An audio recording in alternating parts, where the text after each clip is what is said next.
Hi, welcome back to my channel. I'm Linda Robertson, and I try to post content and information and share videos around hiring, career coaching, and everything to do with life sciences industry. I hope that you like our channel. Please subscribe and send me comments in terms of things you'd like to hear more about and how I might help you hire great people and also advance your career in the industry.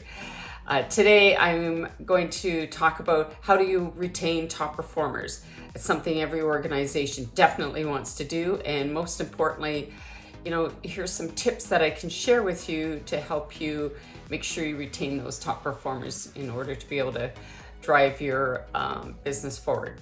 First off, the first thing is you want to hire the right people. And I know that sounds simple, but it really isn't. Sometimes it's the main issue is we're hiring individuals that aren't the right individuals within your organization, and you might have one or two top performers and they get very frustrated with the other individuals that are in their organization, and they get tired of pulling that weight. Gary Vaynerchuk talks about hiring is guessing. I don't know that I necessarily agree with that, but you want to do everything you possibly can in the hiring process to understand what your culture is, who the individuals are that are going to be the most successful in your organization, and set them up for success.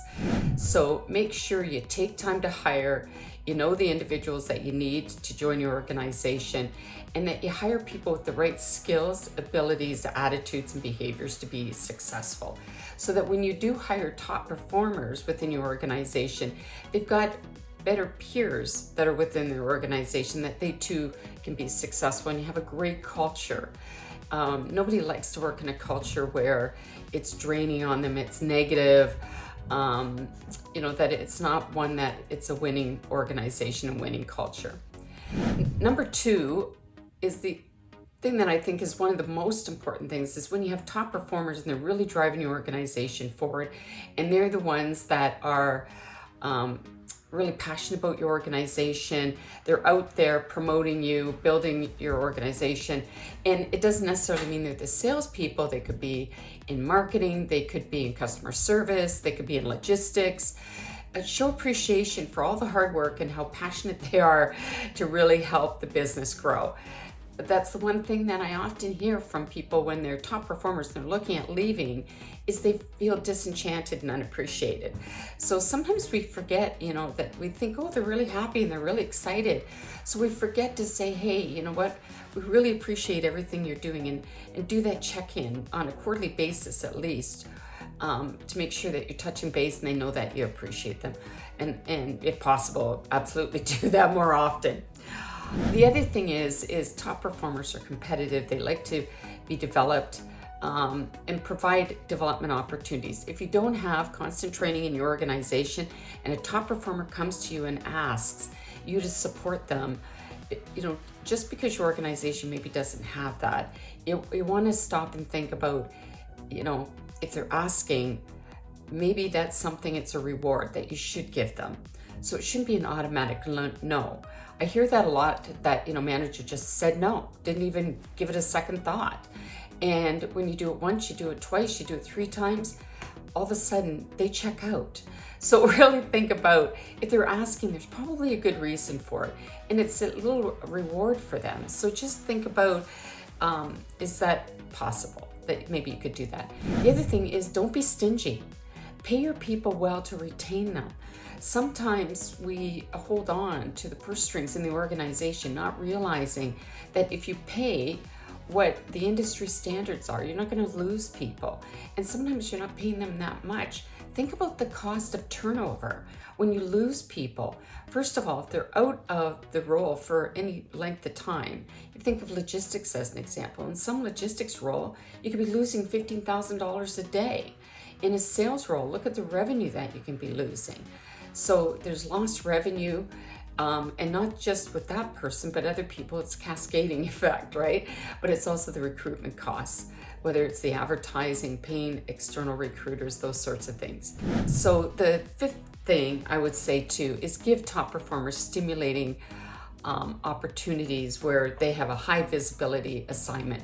Remember, top performers are competitive, so they love to be given an opportunity that challenges them, that they are seen as a leader in an organization, and they're given an opportunity that's stimulating and gives visibility within the organization as another appreciation for them, being given an acknowledgement for their success and leadership within the organization.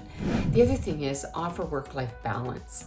So if you want to retain top performers, think about, what's important, what are people looking for in this day and age, and how do we need to change to retain these individuals across the board, so that we can attract more top performers in our organization. So really think about, can we offer that work-life balance? Don't micromanage that. People will perform. We've changed. We've just come out of a pandemic. There's lots of proof out there that shows that people are self-managed. They want to be successful. They're going to help you grow your business. So look at the work-life balance and what people are asking for, and provide that the best that you can, so that your business can still continue to grow and you're going to attract these individuals. And maintain a good balance between each employee in the company. So it's hard when you've got new employees, you've got underperformers, you've got individuals that are starting to come up to speed, and you've got high performers. Sometimes what happens, we spend so much time with individuals who aren't performing and looking at, trying to bring them up to performance, and we call them the C players. And managers sometimes get so focused on those people that keep them awake at night and trying to bring them around or put them on performance reviews. And we do it for 6 months, and we've totally kept our eye off the ball of individuals that are new, that have lots of potential, or high performers. And during that time, all of a sudden, a high performer hands in their resignation. We're thinking, what's happened? And it's because we have not paid attention to them, and we haven't really spread ourselves around to the whole team. Don't let a distraction, like someone who's an underperformer, who's not engaged, who's not going to drive your business, and we've just totally lost focus of our whole team. And that's an error that we see happen all the time. So make sure you're looking at, where should I be investing my time? You should be investing your time with your high performers and your high potential performers, not the ones that are the underperformers. Let them know what's expected of them and put them on the performance review. But don't put all your energies in there. Put your energies in investment where it's going to pay off. That's where you need to really be investing your time. The other thing is, you really want to look at individuals that you can communicate. One of the biggest things we do too is out of sight, out of mind. And if you're not communicating with people, you don't know what's happening. And people want to feel like you're communicating and that you're invested in them. People like to know what's going on. They want to hear what's happening in the organizations. Sometimes we think, high achievers, they're self-motivated, they're lone wolves, they're okay.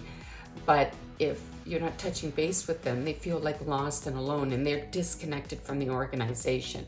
So if you're communicating, they still feel connected. So, make sure that you do that, and that you are communicating with them and they still feel connected, part of the family. That's really important. And lastly, provide them opportunities for advancement. They do sometimes want to be promoted. So other times, high performers, they're happy in their role, they don't want to be promoted, but at least let them tell you that. Don't make that assumption just because you're being so successful, making lots of money. And don't coach them away from that. Find out, is this what they want? What are their career goals? Provide them the opportunity for advancement, or provide them the opportunity to coach other people. So I hope this has been helpful. These 9 tips should help you be able to retain top performers, or at least decrease the potential for you to lose them. Eventually, some people do move on for other opportunities to learn from other organizations, but you should be able to retain these high performers for a longer period of time if you do these things. I hope this has been helpful. If it has, please give us a thumbs up and subscribe for other videos. And if you've got comments for other things that you do that help you retain high performers, please share so that other individuals can learn from your experiences and what you do. Thanks so much. Take care.